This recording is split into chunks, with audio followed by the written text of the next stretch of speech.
नमस्कार दोस्तों, Excel study point की ओर से मैं अनूप गोदियाल आप सभी का स्वागत करता हूं। तो जी हाँ दोस्तों, आज की करंट अफेयर में हम लोग बात कर लेते हैं वर्ल्ड जेंडर गैप रिपोर्ट के बारे में। देखो, आपको मैं बता दूं कि प्रत्येक साल वर्ल्ड इकोनॉमिक फोरम के द्वारा ग्लोबल लेवल पर ग्लोबल जेंडर गैप इंडेक्स जारी किया जाता है, जिसके माध्यम से पूरे विश्व भर में ये देखा जाता है कि वहाँ पर रहने वाले लोगों के बीच में जेंडर को लेकर कितनी पैरिटी है। मतलब जो है लैंगिकता के आधार पर हम लोग कहीं उस जो है देश में कहीं भेदभाव तो नहीं कर रहे हैं। वहाँ के एजुकेशन की बात करें, वहाँ की हेल्थ की बात करें, इंफ्रास्ट्रक्चर की बात करें, मतलब हर सेक्टर्स जो होते हैं क्या उसमें जो है पैरिटी है, क्या उसमें जो है मेन वुमेन एंड ट्रांसजेंडर्स इनको कितनी जो है वहाँ पर समानता मिलती है। तो सर्वप्रथम यदि हम लोग बात करें वर्ष 2030 के लिए, तो पहले बात कर लेते हैं इंडिया की इसमें रैंकिंग क्या रही है। देखो, मैं आपको बता दूं कि 146 जो नेशंस थे, 146 देशों की लिस्ट में यदि बात करूं तो वर्ष 2023 के लिए इंडिया का रैंक जो है 127वां आया है। हालांकि मैं ये जरूर यहां पर कह सकूंगा कि पिछले साल की तुलना यदि की जाए तो इसमें 8 अंकों में उछाल हुआ है। यानी कि पिछले वर्ष अगर हम लोग बात करें तो 135वीं रैंक थी। अब ये कोई बहुत बड़ी रैंक नहीं है, बहुत अच्छी रैंक नहीं है, लेकिन हाँ, अगर हम लोग तुलनात्मक ढंग से चलें तो पिछले वर्ष की तुलना में इंडिया का रैंकिंग में जो है सुधार हुआ है।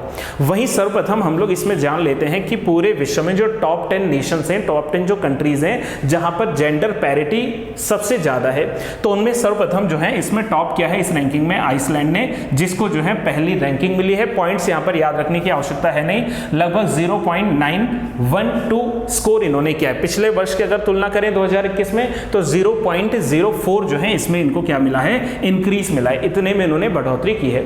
दूसरा स्थान आता है नॉर्वे का, followed by Finland, New Zealand, Sweden, Germany, Nicaragua, Namibia, Lithuania and Belgium. ये वो टॉप 10 कंट्रीज हैं जिनको हम लोग जानते हैं कि वर्ष 2023 के लिए जो जेंडर गैप है उनमें जिन्होंने टॉप किया है। अच्छा, यहां पर एक और चीज अनिवार्य हो जाता है कि यदि हम लोग बात करें कॉन्टिनेंट वाइज कि सर सबसे ज्यादा जो है कॉन्टिनेंट वाइज जो है कौन से कॉन्टिनेंट में सबसे ज्यादा जो है पैरिटी है, जेंडर इक्वालिटी है सबसे ज्यादा, तो पहले जो था इसमें आता था नॉर्थ अमेरिका, लेकिन अब जो है नॉर्थ अमेरिका को रिप्लेस कर दिया है और अब आ गया है यूरोप। यानी कि अगर हम लोग इसमें देखें कि सबसे ज्यादा जो है कहां पर पैरिटी है तो यूरोपियन नेशन, क्योंकि आइसलैंड की अगर हम लोग बात करें तो आइसलैंड क्या है, एक यूरोपियन नेशन है, राइट। चलिए आगे बात करते हैं इस पे। यदि हम लोग बात करें तो इस वर्ष जो है वर्ल्ड इकोनॉमिक फोरम के द्वारा ग्लोबल लेवल पर जो जेंडर गैप इंडेक्स दिया गया है उसका ये 17th यानी कि 17वां जो है एडिशन था, संस्करण था, जिसके माध्यम से यहां पर हम लोगों ने क्या किया है कि पूरे विश्व भर में पूरी जितने भी जो है देश हैं, एटलीस्ट 146 नेशंस आपको याद रखने, इन 146 नेशंस का कंट्रीज को एनालाइज किया गया है और इनमें जो है जेंडर पैरिटी को देखा गया है कि कितना कहां पर समानता है। वहीं यदि बात करें तो ये जो रेटिंग्स दी जाती हैं इनमें 0 से लेकर 100 तक का स्कोर पे क्या होता है कि 0 से लेकर 100 तक का एक स्केल होता है जिसमें नंबर्स दिए जाते हैं।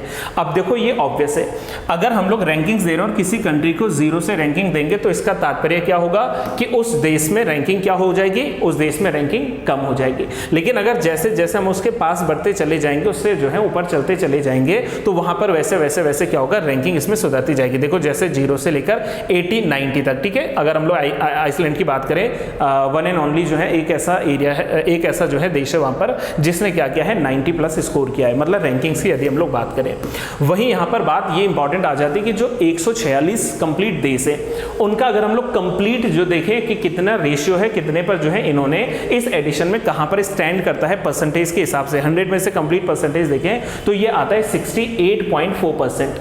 आप बोलेंगे सर क्या ये बेहतरीन है? देखो, अगर मैं 2021 की तुलना करूं तो 2021 की तुलना में मात्र 0.3% इंक्रीज हुआ है। यानी कि अगर पिछले वर्ष की हम लोग तुलना करें तो इस समय से जो है 0.3% की वृद्धि के साथ में अब जो है इस साल 68.4% था, जबकि वी कैन से दैट कि लास्ट ईयर जो था वो 68.1% था। किस चीज की बात करें हम लोग यहाँ पर हम लोग बात कर रहे हैं पैरिटी की, जेंडर इक्वालिटी की बात कर रहे हैं। तो यानी कि यहाँ पर उछाल हुआ है, विदाउट अ क्वेश्चन यहाँ पर जो है पैरिटी को थोड़ा और मायना दिया गया है। लेकिन अभी भी जैसे मैंने भारत देश की बात की है तो इसमें क्या है, अभी भी काफी सुधारों की आवश्यकता है। अभी भी जो है बराबरी और ज्यादा मिलनी चाहिए, जेंडर जो गैप है उसको और कम करने की आवश्यकता है भारतवर्ष में भी। साथ में यदि हम लोग बात करें कि सबसे अधिक जो है किसमें पैरिटी यहाँ पर देखी गई, तो उसमें हम लोग बात करेंगे सबसे पहले देखो हेल्थ और जो सर्वाइवल जेंडर गैप है उसको जो है हम लोग सबसे ज्यादा परसेंटेज के हिसाब से देख सकते हैं। यानी कि जो health and survival gender gap है वो 96% है। एजुकेशन अटेनमेंट जो गैप है वो है 95.2%। Economic participation and the opportunities gap जो है वो है लगभग कितना, दैट इज 60.1%। आफ्टर दैट बात करें पॉलिटिकल एम्पावरमेंट गैप की तो ये है 22.1%, यानी कि 22.1%, यानी कि इन्होंने ये कवर किया है 2023 के लिए। लेकिन देखो फिर से मैं वही कह दूं आपसे, अगर आप लोग वनडे एग्जाम्स के लिए पढ़ रहे हैं, ग्रुप सी लेवल के लिए पढ़ रहे हैं, तब आपको इतना सारा याद करने की आवश्यकता नहीं है।